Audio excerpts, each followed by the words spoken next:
नेपाली नागरिकले घर बनाउन वडा र मालपोत कार्यालयमा घुस दिएर सुरु गर्नुपर्छ। बैंक ऋण लिन घुस दिनुपर्छ। अदालत जान घुस दिनुपर्छ। अस्पतालमा बेड पाउन घुस दिनुपर्छ। विद्यालयमा बच्चा पढाउन घुस दिनुपर्छ। मतलब नेपालमा जन्मेदेखि मर्ने बेलासम्म घुस दिनुपर्छ। आज म तपाईहरुलाई तथ्याङ्कमा आधारित नेपालका सबैभन्दा 5 भ्रष्ट संस्थाहरूको भण्डाफोर गर्न गइरहेको छु। घुस खान कमन टेक्निक कस्तो छ र के कारणले घुस खान्छन्, सेवाग्राही कसरी मर्कामा परेका छन् भन्ने बारे यो भिडियोमा भण्डाफोर गर्न गइरहेको छु। ट्रान्सपेरेन्सी इन्टरनेशनलले हरेक वर्ष करप्सन र्याङ्किङ डेटा सार्वजनिक गर्छ। 2024 मा नेपालले 100 मा 34 अंक पायो। यसको अर्थ जाँच दिने हो भने 32 लाई पास अंक मान्ने हो भने हामी लगभग फेल नै भयौं। 180 देश मध्ये 107औं स्थानमा पर्यौं। ग्लोबल एभरेज पनि 43 छ। हामी एभरेज भन्दा पनि कम छौं, यानि कि हामी बिलो एभरेज छौं। आज यो भिडियो तथ्याङ्कको आधारमा छ। नेपालका शीर्ष 5 सबैभन्दा भ्रष्ट संस्थाहरूको बारेमा वास्तविक काण्ड, वास्तविक नाम, वास्तविक आँकडा सहित। र यो भिडियो र यसका क्लिपहरू कुनै पनि बेला हटाउन सक्ने भएकोले समयमा नै हेर्नुहोला। सबैभन्दा पहिले नेपालको नम्बर 1 प्रश्न। नेपाल प्रहरीमा जिल्ला तहका जवानहरूले सुपरभाइजर बिना निर्णय गर्छन्। एफआरआई दर्ता गराउन, जमानत लिन,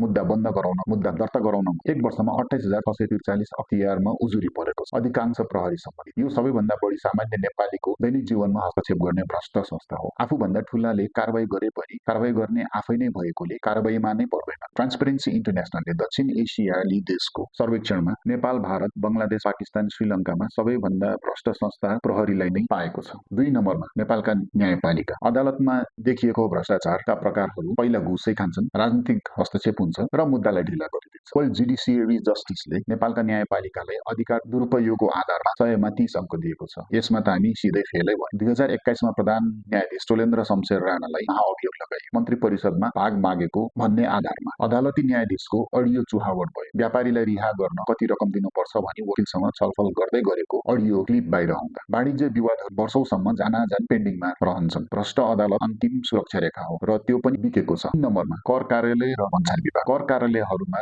राजस्व मिलान गर्न, राजस्व छली गर्न, घुस लिनेको कमी छैन। अझ दुःख दिन पर्यो भने फुल अडिट तथा छड्के भ्रमण गरेर कमिसन लिनेको पनि कमी छैन। कर फर्स्यौत आयोग काण्डले नेपालमा हुने वित्तीय अपराधको उजागर नै गरिदियो, जसमा चुडामणि शर्मा, लुम्बध्वज महत 10.02 अरब हिनामिनामा दोषी ठहर भए। जीएएन इन्टेग्रिटीको अनुसन्धान अनुसार झण्डै 50% नेपाली कम्पनीले आयात गर्ने क्रममा भन्सार अधिकारीलाई उपहार वा नगद भुक्तानी दिनुपर्छ। 4थो नम्बरमा नेपालका सांसद र राजनीतिज्ञहरू। एउटा सांसदले आधिकारिक रूपमा वार्षिक रु 12 लाख कमाउँछ, तर धेरै मन्त्रीहरूको जीवनशैली करोडौंको छ अथवा अरबौंको छ भन्दा नि फरक नपर्ला। ललिता निवास जग्गाकाण्ड। 100 रोपनी भन्दा बढी सरकारी जग्गा अवैध नामसारी। एमाले उपाध्यक्ष विष्णु पौडेल पनि संलग्न भएको, तर उनले जग्गा फिर्ता दिएर उन्मुक्ति पाए। अर्थमन्त्री जनार्दन शर्माले राजनीतिक रूपमा सम्बन्धित व्यक्तिका लागि करिब 64 करोड फुपा गराउन नेपाल राष्ट्र बैंकलाई निर्देशन दिएको पाइयो। यसमा कसको के इन्ट्रेस्ट छ भन्ने सामान्य जनताले पनि अड्कल लाउन सक्छन्। अख्तियारले नीतिगत निर्णयमा कारबाही गर्न सक्दैन। यही लुपहोलको दुरुपयोग भइरहेको छ। यहाँ पनि हामीलाई फेल नै भएको पाउँछौं। भिडेमको पोलिटिकल करप्सन स्कोरिङमा हामीलाई 100 मा 30 मात्रै पाएको छौं। 5औं नम्बरमा मालपोत कार्यालय र नापी विभाग। यहाँ हर दिन साना आँखा नलाग्ने जग्गाहरू घोटाला भइरहेको छ। आफ्नै निजी जग्गा खरिद बिक्री गर्ने क्रममा